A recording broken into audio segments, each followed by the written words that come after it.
Oke, shalom. Hari ini saya akan bicara masalah dasar-dasar kekristenan lagi, tetapi bicara masalah kasih karunia dan iman.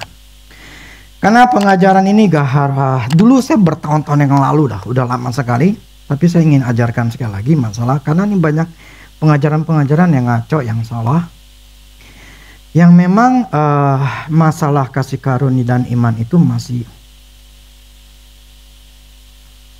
banyak yang ngaco. Makanya saya pernah baca begini, ada sebuah gereja yang ketika dia lagi ngomong pada masalahnya ngomongin, tapi dia ngomong jawabannya cuma begini, ya udah pelayanan. Jadi seolah-olah untuk bisa Tuhan menjawab doa dia adalah dengan menyuruh dia pelayanan, sehingga pelayanan itu menjadi sebuah jawaban doa dia, supaya Tuhan bergerak karena melayani Tuhan jawab doa dia.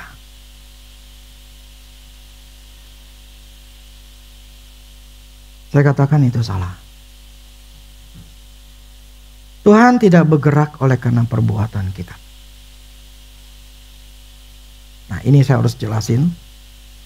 Karena ini banyak orang jadi gila pelayanan terus sampai istilah gini, harus berkorban. Ya namanya melayani Tuhan harus berkorban. Namanya untuk Tuhan itu harus berkorban. Jadi mengesampingkan keluarga ditinggalin seharusnya. Misalnya seorang istri dia harus masak, ngurus keluarganya, ngurus anak, ngurus suami. Gak keurus. Yaitu gereja yang si Batra itu, saya pernah baca. Itu sampai suaminya gak tahan. Karena istrinya pelayan kan dikatakan mesti berkorban. Mesti berkorban. Akhirnya cerai. Bukan. Jawabannya bukan adalah kita harus pelayanan. Makanya saya katakan 5 aspek hidup kita. Ini patokan kita di Mahanaim adalah hidup itu harus seimbang di dalam 5 aspek. Semuanya tidak bisa satu sisi berat, satu sisi ditinggalkan. Semuanya harus. Makanya 5 aspek hidup itu harus semuanya dalam keadaan seimbang. Ini namanya ketuhanan, tetapi yang terutama kita harus ada namanya keluarga. Ya, prioritas kedua, ada prioritas ketiga kesehatan, prioritas 4 baru pekerjaan, dan prioritas kelima baru ini namanya keuangan. Itu semua harus di dalam kondisi semuanya sama rata. Satu level. Oke.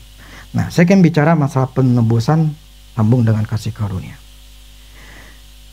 Penebusan dosa yang dilakukan oleh Kristus cukup 1 kali dan menguduskan kita juga cukup 1 kali saat kita percaya.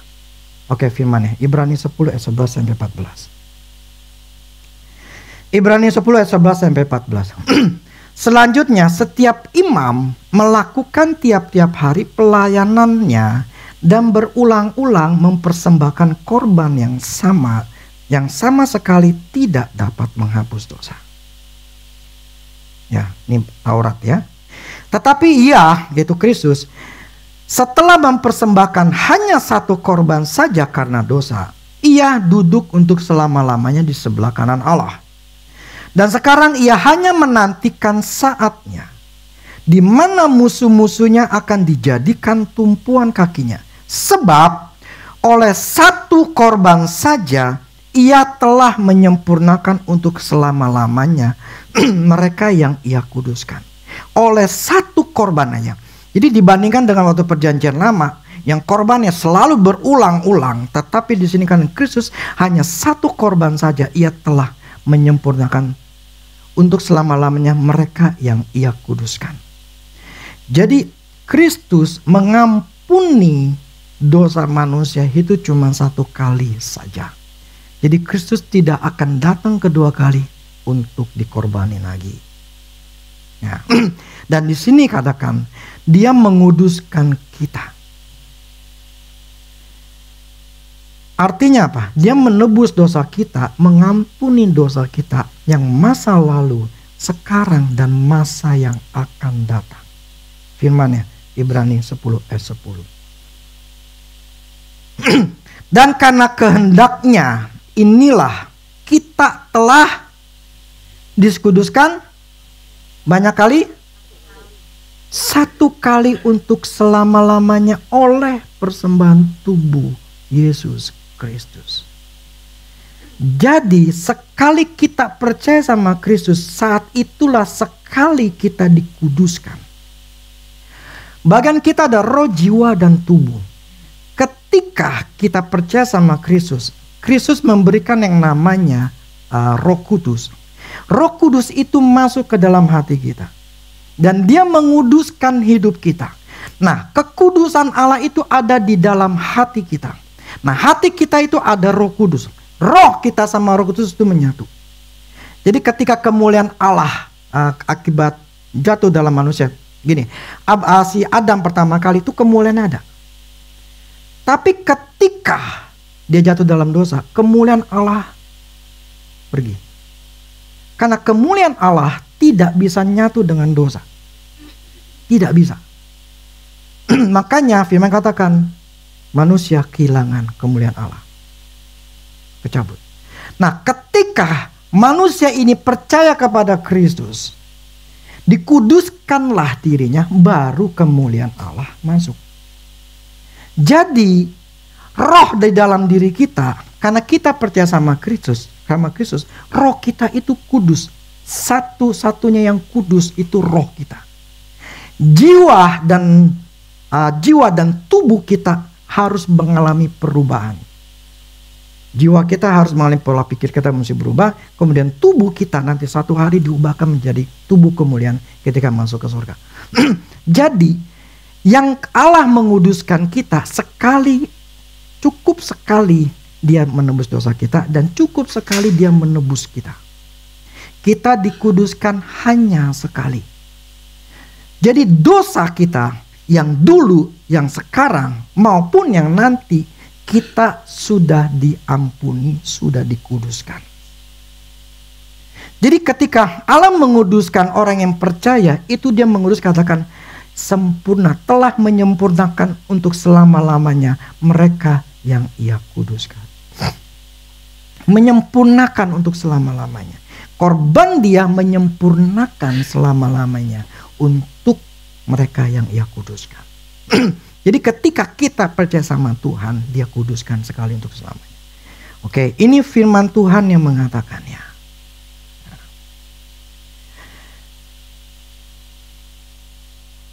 Kita akan bicara masalah kasih karunia.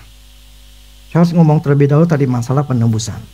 Supaya kita harus tahu bahwa sebetulnya sekalipun kita berdosa, kita tetap sudah diampuni.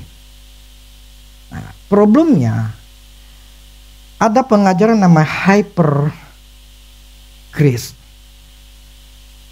Jadi karena kasih karunia Allah, jadi kita itu ditebus, sekali ditebus. Jadi sekalipun kita berdosa, apapun kita berdosa, pasti ditebus. Artinya ya kita bisa melakukan dosa, kita nggak perlu khawatir. Pokoknya itu sudah ditebus. Jadi yang namanya penebusan itu disalahartikan untuk mereka hidup di dalam dosa. Itu hyper grace. Kemurahan Allah itu yang begitu sangat berlimpah. Bahkan yang pembuatnya katakan si Paulus itu belum setengahnya, kata gitu.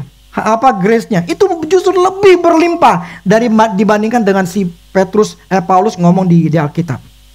Jadi kasih karunia Allah itu begitu berlimpah.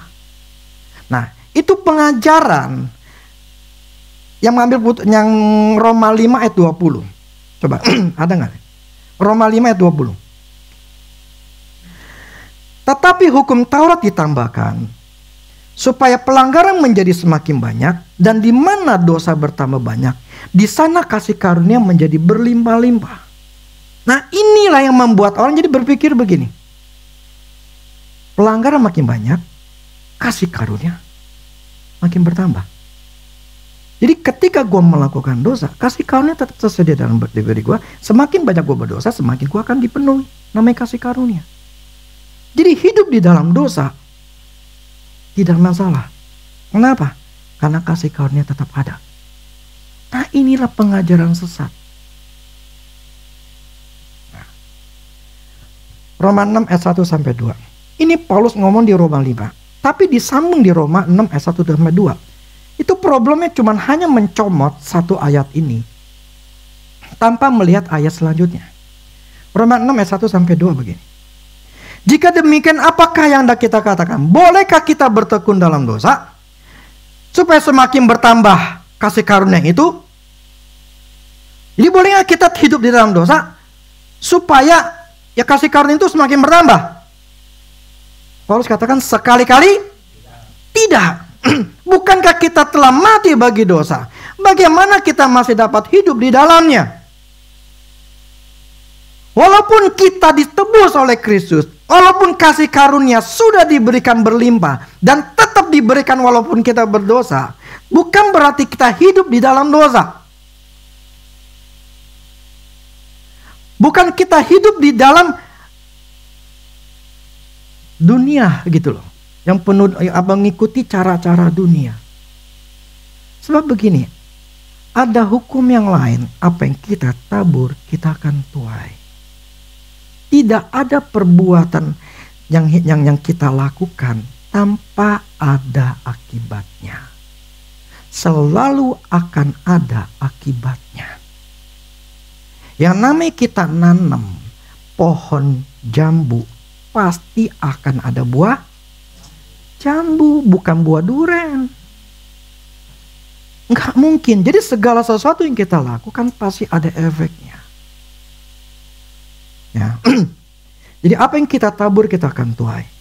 Nah, sehingga banyak ada orang-orang jadi pengajaran, jadi ada kasih karunia, ada iman. Nah, kasih karunia ini yang diselewengkan dengan mengatakan seperti itu. Ada lagi yang lebih yang ajaran yang lain seperti ini. Ini yang banyak orang Kristen di Indonesia masih seperti ini. Kita buka di Ibrani 10, bukan.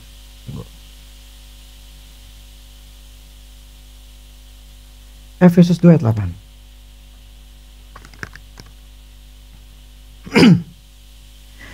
Efesus 2 ayat 8. Sebab karena kasih karunia kamu diselamatkan oleh iman. Itu bukan hasil usahamu, tetapi pemberian Allah. Karena kasih karunia kamu diselamatkan oleh iman. Bukan hasil usahamu, tetapi pemberian Allah. Nah, begini. Kasih karunia itu artinya apa yang Allah sudah lakukan. Apa yang Allah sudah lakukan atau apa Allah yang sudah sediakan. Jadi Allah memberikan kasih karunia, sesuatu yang sudah Allah sediakan, Allah sudah mau berikan gitu ya. Telah dia lakukan. Itu adalah namanya anugerah atau kasih karunia. Nah, sedangkan iman adalah apa yang telah kita lakukan atau apa yang kita lakukan. Nah, ini bertentangan. Jadi ada dua pengajaran begini. Mengenai kasih karunia dan iman. Memberatkan kasih karunia, terus memberatkan iman. Jadi dua pengajaran ini bertolak belakang satu sama lain. Artinya satu menekankan kasih karunia, satu menekankan iman. Nah, yang satu menekankan kasih karunia, bahwa Allah itu punya kuasa, punya kontrol atas segala sesuatu yang terjadi. Pokoknya semuanya adalah kehendak Tuhan. Apapun yang terjadi, sekarang saya mengalami kesusahan ini karena kehendak Allah. Seizinnya Tuhan. Tuhan melakukan ini ya karena dia yang punya otoritas. Saya miskin, saya susah, saya bermasalah. Itu karena memang seizin Tuhan. Karena memang kehendak Tuhan yang membuat saya seperti ini. Seolah-olah bahwa apapun yang terjadi di kita, pribadi kehidupan kita, di anak kita, di pekerjaan kita, semua adalah karena kontrol Tuhan. Jadi, kuisera-sera yang terjadilah. Jadi, saya nggak bisa ngapa-ngapain. Karena semua adalah Tuhan yang ngatur. Tuhan yang kontrol. Mau dibilang apa? Nasib gue begini, Ya seperti ini. Terima nasib aja.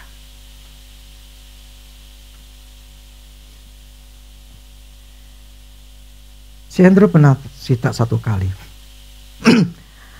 Ada seorang anak, seorang ibu pertama ngelahirin anak itu karena udah terlalu ini, lahir di mobil, sampai sebelumnya itu nggak bisa bernapas, dan akhirnya bisa napas, tapi ketika dibawa rumah sakit katakan bahwa ini anak mengalami sindrom. Jadi penyakit sindrom ya, terus Down syndrome, dan nggak punya yang namanya kekebalan tubuh. Nah, kadangkala kita tuh harus berpikir. Kadangkala kalau kita ngeliat anak kita, Tuhan, terima kasih untuk anak saya. Anak saya sehat. Anak saya tidak punya penyakit. Anak saya tidak cacat. Anak saya normal. Pernah gak ngucap syukur itu?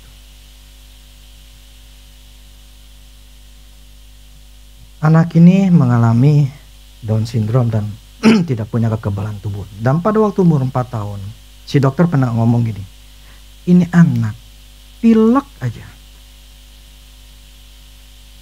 bisa mati. Nah, kejadian. Si Andrew sebagai gembala, itu jemaat ya, dia mendoakan supaya anak ini sembuh dan mendoakan supaya anak ini ternyata mati gitu ya, dibangkitkan selama 2 jam. Tapi dia tahu, Andrew ngerti bahwa Allah tidak menghendaki ini anak mati. Tapi banyak kan orang Kristen selalu ngomong begini. Ketika anak itu mati ya, orang yang kita doakan atau seseorang itu, karena kita ngaku ya ini kehendak Tuhan, mau dibilang apa ya. Yang namanya hidup mati kan di tangan Tuhan. Jadi kalau sekarang dia mengalami ya seperti ini ya, sudah kehendak Tuhan. Jadi merohanikan seperti itu, tanpa tahu kebenaran. Nah, si Andrew memang tahu bahwa ini nggak benar. Kalau dia ngomong begitu itu salah. Jadi menganggap bahwa Tuhanlah yang membuat anak ini mati. Kehendak Tuhanlah anak ini mati. Artinya Tuhanlah menjadi penyebab. Dan dia tahu ini salah. Tetapi dia harus ngomong apa, dan dia katakan begini. Saya tidak tahu kenapa. Pokoknya Allah bukan pembunuh anak ini. Allah tidak membunuh ini anak.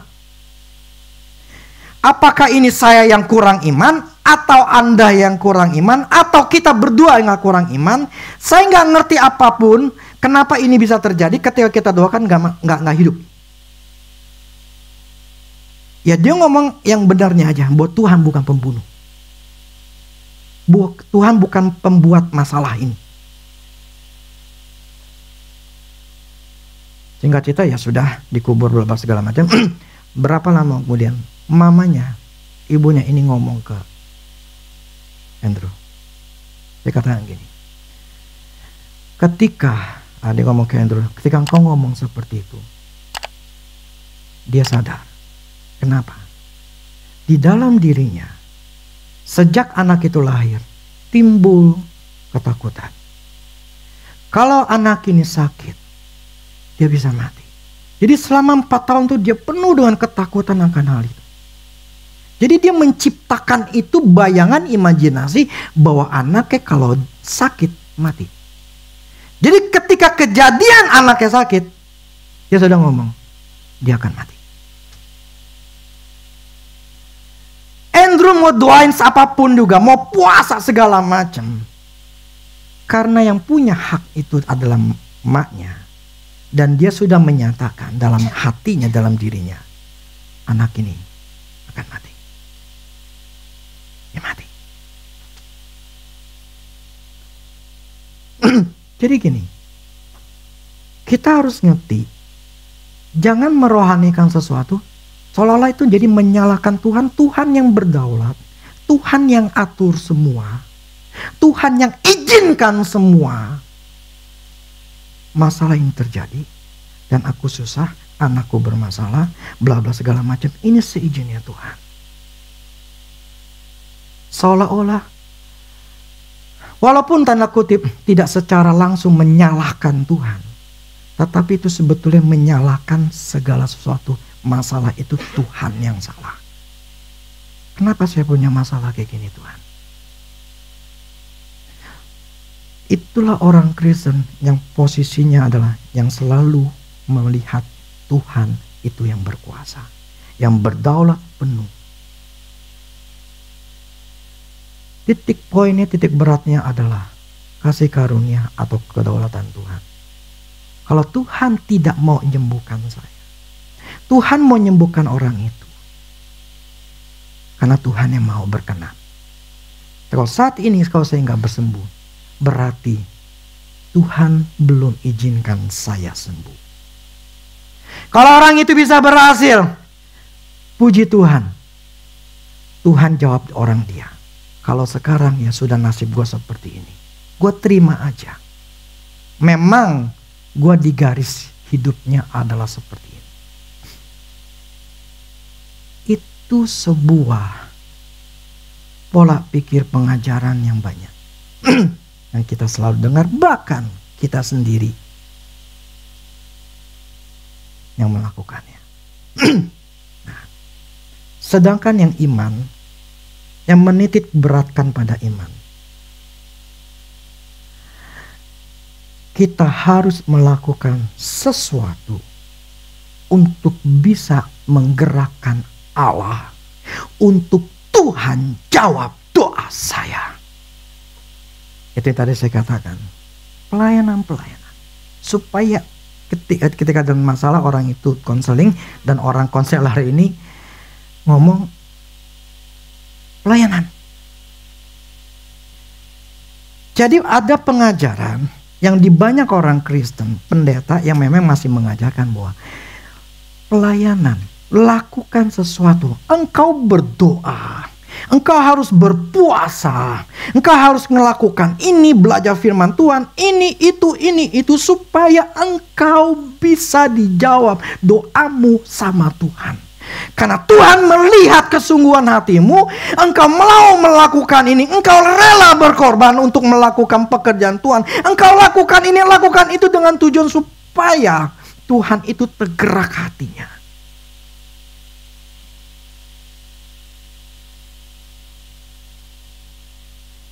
Kalau Tuhan tergerak hatinya, kalau Tuhan melihat seberapa besar pengorbanan kita,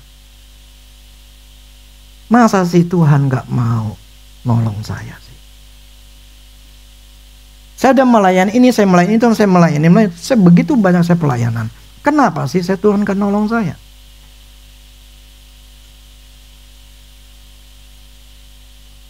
Ini pengajaran dua hal ini. Dulu saya hidup di situ.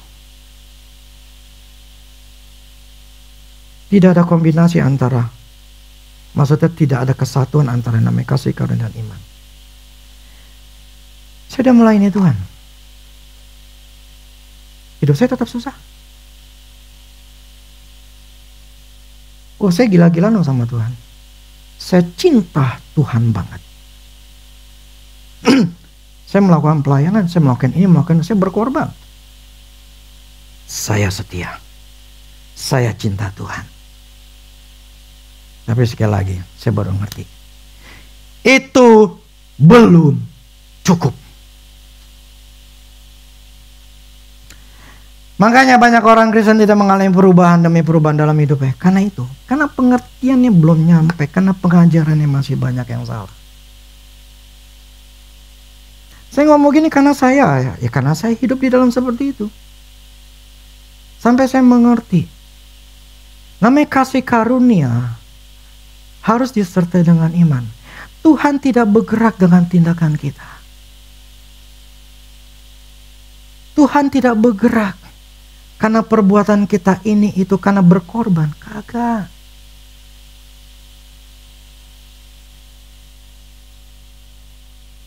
Di sini dikatakan karena kasih karunia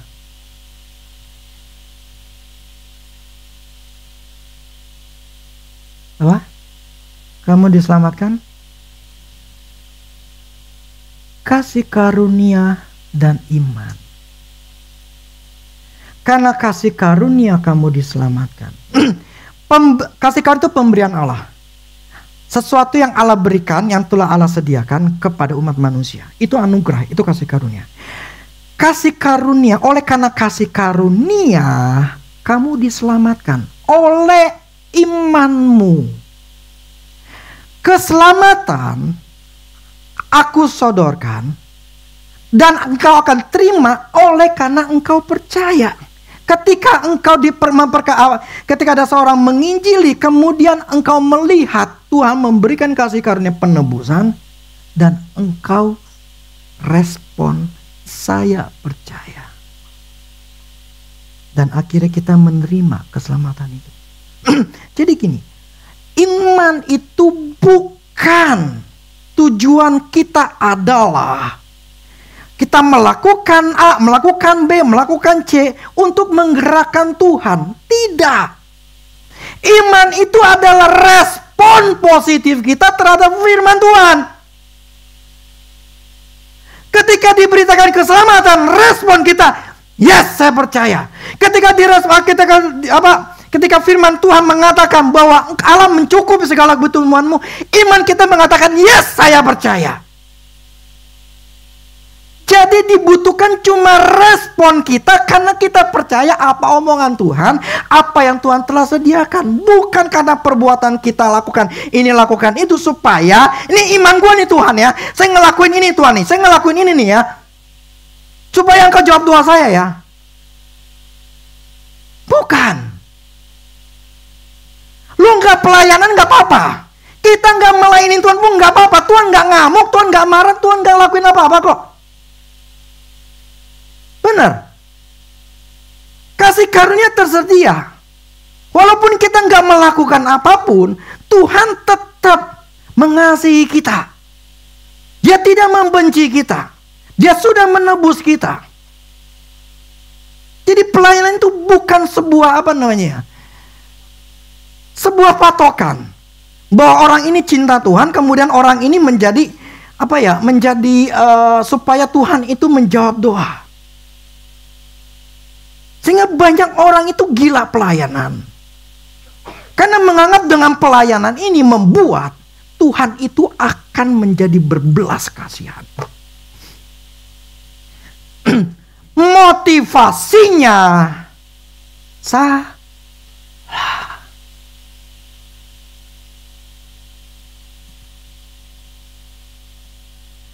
Motivasi melayani Tuhan karena kita mengasihi Tuhan. Amin. Bukan karena supaya Tuhan bergerak.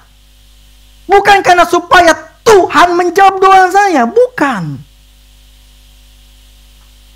Kita melayani Tuhan karena kita mengasihi Tuhan. Karena Tuhan panggil saya. Dia taruh di hati saya untuk melakukannya. Saya mau. Itu respon positif ketika Tuhan ngomong sama kita. Kita lakuin. Bukan karena ada maunya. Nangkap gak? Jadi motivasinya di dalam diri kita. Pelayanan bukan tujuan supaya Allah menjawab, supaya kita dapat duit, dapat PK. Bukan. Tetapi kita melayani karena kita mengasihi Tuhan.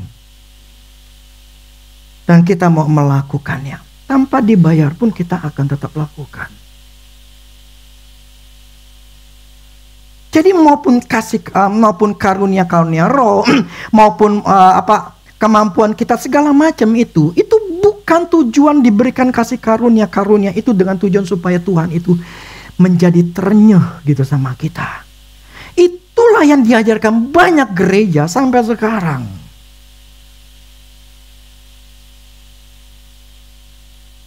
Kalau mau dijawab sama Tuhan, pelayanan. Kalau mau dijawab sama Tuhan, berkorban. Beri. Bahkan satu ada yang pendeta sampai ngomong gini, parah itu. Kalau saudara kalau tidak bayar bersepuluhan. Kalau saudara bayar bersepuluhan, kalau sampai 6 bulan kalian gak diberkatin, saya robek ini Alkitab.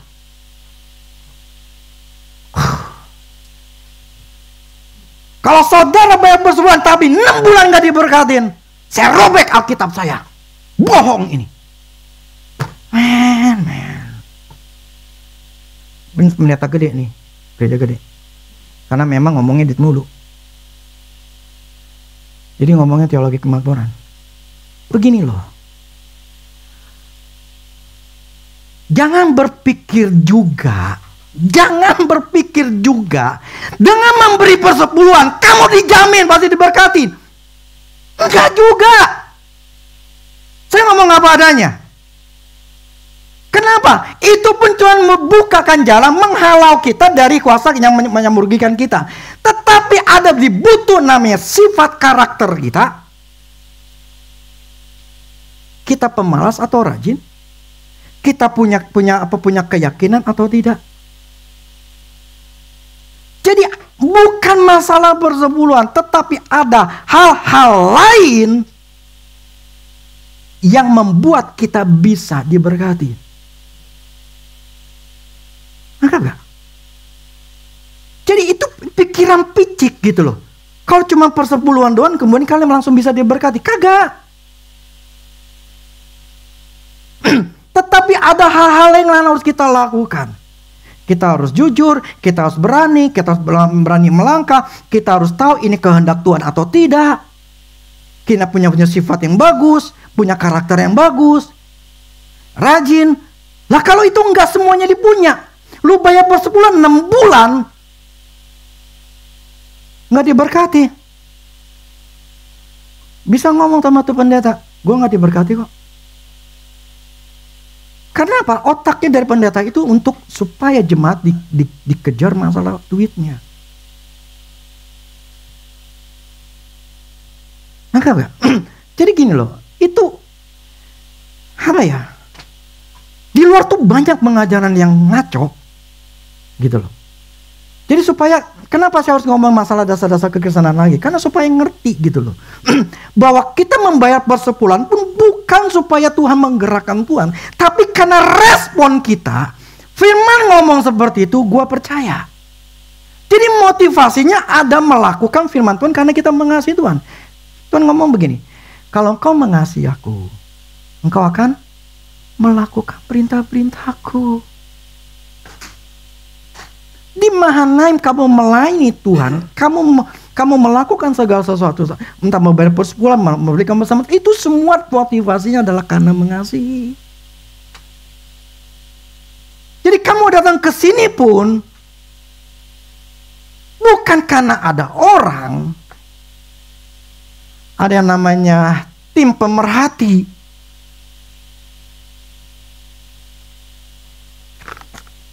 Tapi karena engkau datang ke sini karena engkau mengasihi Tuhan.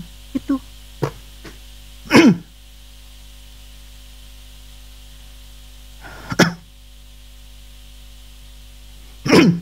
Kasih karunia melalui iman. Ya. Maka dikatakan gini, sebab karena kasih karunia kamu diselamatkan oleh iman, itu bukan hasil usahamu, tetapi pemberian Allah. Allah yang memberikan gitu loh. Bukan karena hasil usahamu. Jadi bukan karena melakukan sesuatu untuk supaya Allah bertindak supaya kasih karunia turun.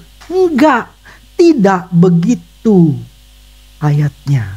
Jadi tidak menekankan masalah kasih karunia kedaulatan Tuhan, tapi tidak juga menekankan cuma iman-iman doang, tindakan-tindakan. Enggak. Ini dua-duanya harus seimbang. Karena kasih karunia, karena berkat Tuhan, karena pemberian Tuhan, karena apa yang Tuhan sudah sediakan nih, ada nih. Kita mau terima, kita respon. Oke, saya mau. Maka kita bertindak. Jadi iman, loh, kita mesti ada perbuatan dong. Iman tanpa perbuatan mati. Artinya iman dulu, baru ada perbuatan. Nah sekarang orang Kristen perbuatan dulu, baru iman. Ngelakuin ini, supaya Tuhan berkenan. Supaya Tuhan menjawab. Jadi iman dia adalah di perbuatan, bukan imannya kepada Tuhan. Nangkap gak? Ngerti ya? Jadi kalau semua kita datang dalam setiap kebaktian, tujuannya hanya supaya Tuhan, saya sudah berkorban loh datang ke sini. Masa sih Tuhan, pengorbanan saya sia-sia? Kenapa sih Tuhan Kau tidak jawab doa saya? Kenapa sih Tuhan Kau tidak melakukan sesuatu untuk merubah hidup saya?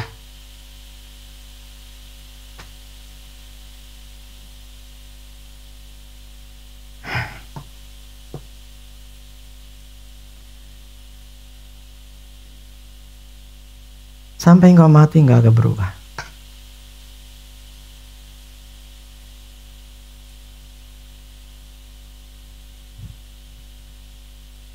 Kasih karunia disediakan. Kemurahan Tuhan, berkat Tuhan. Apapun yang kita butuhkan yang Tuhan mau, atau yang kalian mau, keinginanmu, itu sudah di depan mata. Itu kasih karunia sudah ada. Oleh karena kasih karunia kamu diselamatkan. Oleh karena kasih karunia kamu diberikan. Oleh iman. Itu kasih karunia. Itu yang namanya berkatnya Tuhan. Keinginanmu. Itu ada. Tinggal respon positifmu. Apa? Apakah apa responmu terhadap kasih karunia itu? Kalau tidak ada respon positifnya, itu kasih karunia. Tinggal kasih karunia yang ada di depanmu. Ini kan kasih karunia, itu kan diberikan untuk semua manusia. Ya, keselamatan diberikan pada manusia. Apakah otomatis ada firman ya?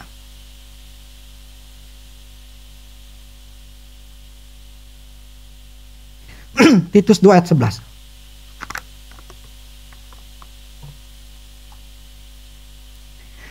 Titus 2 ayat 11.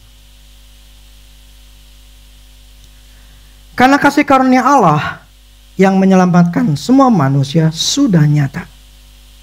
Jadi kasih karunia Allah yang menyelamatkan semua manusia itu sudah nyata, sudah ada. Kemudian 2 Petrus 2 ayat 3 sampai 9. 2 Petrus 3 ayat 9.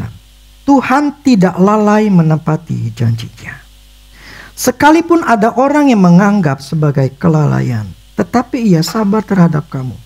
Karena ia menghendaki supaya jangan ada yang binasa, melainkan supaya semua orang yang berbalik dan bertobat. Tuhan tidak menghendaki ada yang binasa. Sekarang pertanyaan, tetap gak ada yang binasa? Firman katakan kasih karunia Allah yang menyelamatkan semua manusia. Itu ada. Sudah nyata. Pertanyaannya adalah gini. Orang kasih karunia sudah ada. Orang itu respon enggak? Ketika diberitakan Injil, percaya enggak? Kalau dia percaya, dia akan terima kasih karunia itu. Jadi iman itu adalah positif respon kita terhadap firman. Jadi segala sesuatu yang Allah sudah sediakan, itu semua adalah kasih karunia yang disediakan sama kita. Dibutuhkan respon positif kita. Amin. Kita mempercayai enggak apa yang Tuhan bilang, aku akan memberkati engkau. Karena engkau yang kebangkitan nomor 1 begini. Yang pertama katakan begini. Karena engkau milik Kristus, maka engkau adalah keturunan Abraham yang berhak menerima janji Allah. Lah pertanyaannya, itu kasih karunia bahwa menyatakan bahwa karena engkau milik Kristus, janji Allah itu tersedia bagi engkau. Karena kau keturunan Abraham. Pertanyaannya, ketika ngomongkan itu firman, apa respon kita? Kalau respon kita masih khawatir, masih takut, masih mempertanyakan, ya nggak bisa. Lu mau bayar bersepuluhan, mau melayani Tuhan, mau Senin sampai Minggu sekalipun. Tetapi kalau nggak punya iman, respon positif terhadap firman itu, ya nggak bakal bisa. Maka ada orang Kenapa dia bisa diberkati? Yang satu enggak. Bukan karena orang itu melakukan A, B, C, D. Kagak, itu karena orang itu punya keyakinan akan firman-Nya. Nah, selama kita nggak punya respon positif terhadap firman Tuhan, ya nggak dapet. Nggak dapet. Jadi harus ada namanya kasih karunia yang Allah sudah sediakan. Harus ada iman, respon terhadap firman itu. Baru kita bisa terima keselamatan. Baru kita terima berkat. Baru kita terima kesembuhan. Nah, inilah pengajaran yang benar, yang sehat. Saya tidak menekankan pelayanan. Apakah di sini saya menuntut untuk pelayanan? Enggak kan? Apa di sini saya menuntut kamu untuk membayar persepuluhan? Saya menuntut kamu untuk memberi? Enggak kan?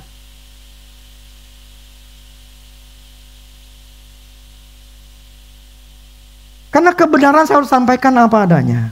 Kebenaran yang sesuai yang firman Tuhan itu apa adanya seperti ini. Dibutuhkan kita.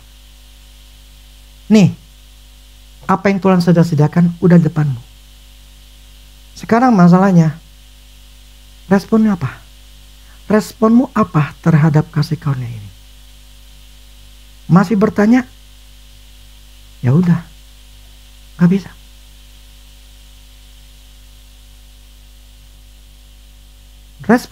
Positif. Oleh karena kasih karunia, kamu diselamatkan oleh iman. Kasih karunia yang tersedia didapatkan karena iman. Semua berkat Tuhan, semua pertolongan semua ada karena respon positif kita percaya sama firman-Nya. Bukan mempercayai perbuatan kita. Gue udah ngelakuin ini, gue udah bayar persepuluhan, gue udah main Tuhan, gue udah begini. Kenapa sih Tuhan gak jawab doa saya? Karena memang salah. Makanya gak dijawab-jawab.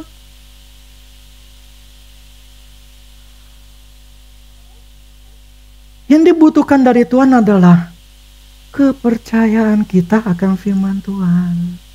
Nah, problemnya untuk percaya itu setengah mati. Ini saya bicara masalah pola pikir. Waduh, panjang lagi kok masalah pola pikir. Ini saya lagi renungin. Saya sampai berusaha gimana Tuhan ya. Gini loh. Kalau kalian nggak tahu nih, nggak sadar nih, yang salah tuh di pikiran. Nggak sadar nih. Kalau yang salah, yang seharusnya yang dirubah itu adalah ini otak. Terus nggak berusaha keras untuk membereskannya. Saya jamin nggak berubah. Nggak berubah. Tidak berubah. Makanya firman Tuhan katakan gini. Memperoleh pikiranmu supaya engkau tahu mana kehendak Allah yang baik, yang berkenan, dan yang sempurna. Perbaharui pikiranmu. Bisa tahu kehendak Allah mana yang bagus. Selama kita enggak rubah pola pikir kita enggak tahu, oh ini memang Tuhan suruh apa enggak ya? Ini memang kerjaan yang Tuhan berikan apa enggak ya? Atau gimana? Kita enggak tahu. Ya udah, enggak dapat. Nah, saya nggak mau ngomong panjang lebar masalah pola pikir, karena itu butuh waktu. Tapi prinsip saya harus bicara sekarang hari ini adalah masalah kasih karunia. Jadi anugerah diberikan bukan karena kita memenuhi syarat untuk menerimanya. Nah, bukan merupakan upah, tetapi kebaikan Tuhan yang berikan. Yang sebenarnya kita tidak layak untuk terimanya. Kalau cuma butuh anugerah tanpa iman, maka semua manusia akan otomatis diselamatkan. Ternyata enggak. Ya. Jadi kenapa orang mengatakan begini? Mengapa Tuhan menjamah mereka? Terus Tuhan tidak jamah saya. Jadi banyak orang Kristen merasa Tuhan itu membedakan. Padahal setiap anugerah Tuhan itu sama bagi setiap orang Kristen. Tetapi orang Kristen selalu mengkaitkan berkat Tuhan itu dengan perbuatan manusia. Jadi manusia seringkali melakukan, atau orang Kristen melakukan sesuatu untuk Tuhan mau jawab doa kita. Itu masalahnya. Jadi iman yang sejati adalah respon positif terhadap apa yang Tuhan sudah sediakan melalui kasih karunia-Nya. Iman hanya mengklaim atau menyatakan apa yang Tuhan sudah sediakan. Iman tidak menggerakkan Tuhan atau membuat Dia melakukan apapun. Ada orang-orang yang menekankan Anda harus berdoa, belajar firman Tuhan, percaya kepada Tuhan, Anda harus melakukan ini, melakukan itu, pelayanan untuk Tuhan menjawab dan menyelesaikan masalah hidup kita. Mereka berpusat kepada kinerja. Kinerja mereka yang bagus gitu ya. Sehingga berpikir bahwa perbuatan mereka itulah yang menggerakkan Tuhan. Berpikir dengan cara itulah menggerakkan Tuhan. Itu semuanya salah. Iman itu hanya respon positif kita, menyatakan apa yang Tuhan sudah sediakan. Kalau firman Tuhan katakan bahwa Dia akan menggenapi janjinya, bahwa saya akan memperoleh janji-janji ya Tuhan, tinggal kita percaya atau enggak. Selama kita enggak percaya, ya enggak dapat. Apapun yang kita lakukan, kalau tanpa iman, firman katakan itu berdosa. Kalau kita melakukan sesuatu tanpa iman, itu Tuhan tidak berkenan.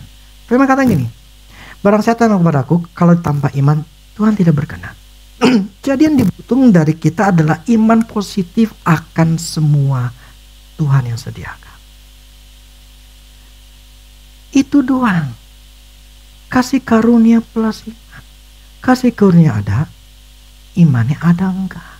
Maka Tuhan katakan ketika aku datang ke bumi, adakah iman di bumi ini? Bukan dikatakan kedua kalinya, bukan. Tapi ketika Dia mau jawab doa kita, Dia ngelihat ini orang imannya lagi tenggelam. Tuhan tarik lagi. Dia nutup pintu. Ada anugerah Tuhan, kasih karunia Tuhan, itu sudah tersedia. Tapi butuh respon positif kita. Selama kita nggak punya respon positif, kita nggak dapat. Nah, respon positif kan karena pola pikiran kita. Kalau di sini nggak berubah, ya nggak berubah. Itu masalahnya. Itu masalah di orang Kristen. Kenapa hidupnya nggak berubah? Karena tidak mau merubah. Pengennya Tuhan jawab doa saya butuh ini, saya butuh itu, saya menginginkan ini, saya sudah dihina, saya sudah kepepet. Jawablah Tuhan. Apakah Tuhan jawab? Pintunya belum dibuka. Pintu kepercayaannya belum dibuka. Ini berkatku. Tinggal masuk. Tapi ditutup pintunya. Ya gak bisa. Terus gimana? Ini Tuhan ajarin saya begini. Sekarang pertanyaan saya gini. Pohon itu bisa cepat gak bertumbuhnya? Ada yang kita bisa percepat, ada juga yang bisa kita diam gini.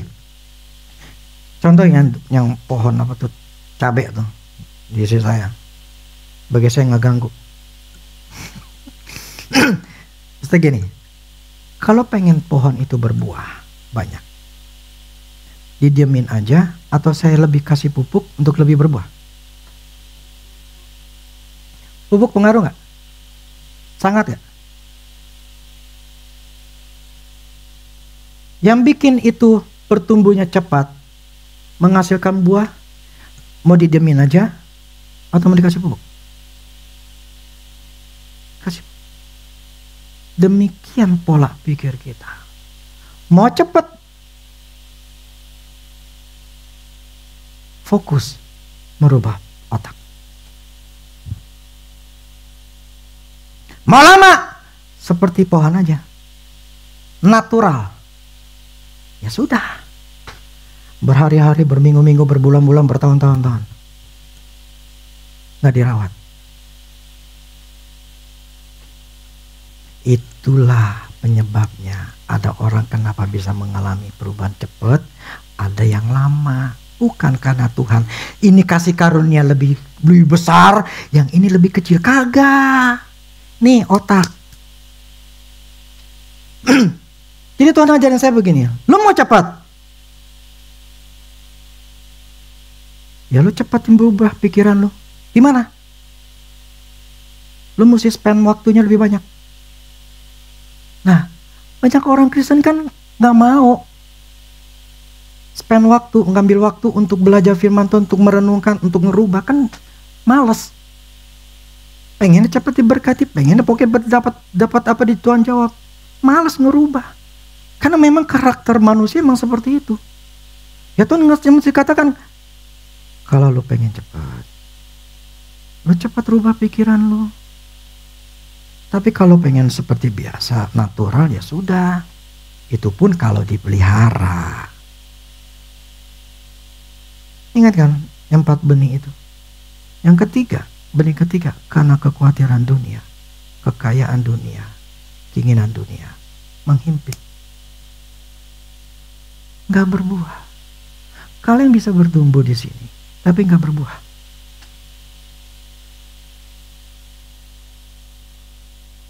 Udah, kalian bisa bertumbuh di semua gereja, tapi kalian tidak berbuah.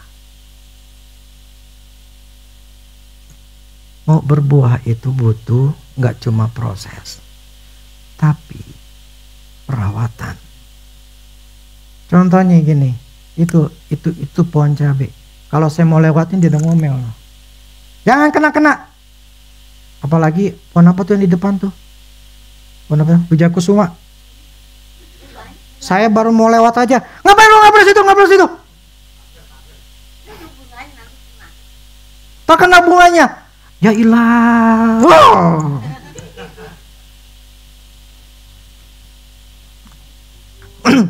Nah, ya maksud saya begini. Kalau menganggap itu pohon atau pikiran kita adalah hal yang penting yang merubah hidupmu, jaga. Tapi kalau tidak menganggap penting, ya sudah. Karena itu butuh waktu sih. Butuh waktu untuk merubah pola pikir. Dan itu pun mesti usahanya sungguh-sungguh. Gak berubah, gak tahu, gak dapat. Semakin kini loh, saya baru ngerti kenapa yang namanya si Andrew Wommack begitu penuh keyakinan. Saya ini sehat. Selama dulu berapa, 50 tahun, berapa puluh tahun dia bilang, saya gak pernah sakit. Gila. Dan si Jesse ngomong begini, anaknya ngomong begini, Papa, Daddy ngomongnya, setiap apa yang Daddy pegang berhasil. Kenapa bisa begitu?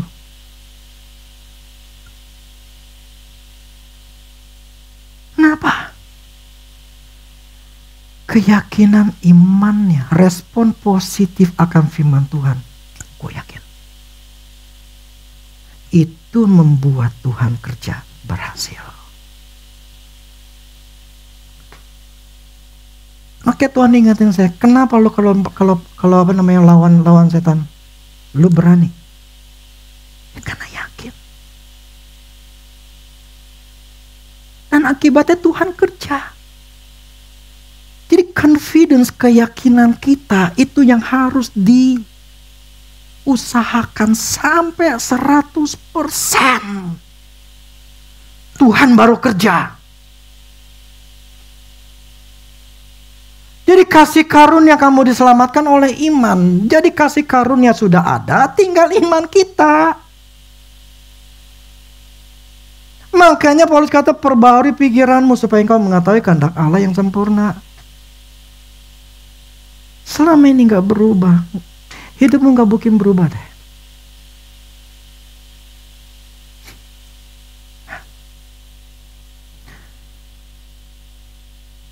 Tuhan ajarin saya sini semuanya seimbang. Seimbang. Oke, hari ini saya bicara masalah dasar-dasar kekristenan yang mengajarkan kita bahwa ada namanya kasih karunia dan iman yang harus kita pahami dan harus kita lakukan. Amin. Biar hari ini firman Tuhan bisa menjawab pertanyaan kita. Dan saya berharap firman ini juga membuat kita sadar kasih karunia dan iman itu harus bersamaan. Amin. Oke, demikian firman Tuhan.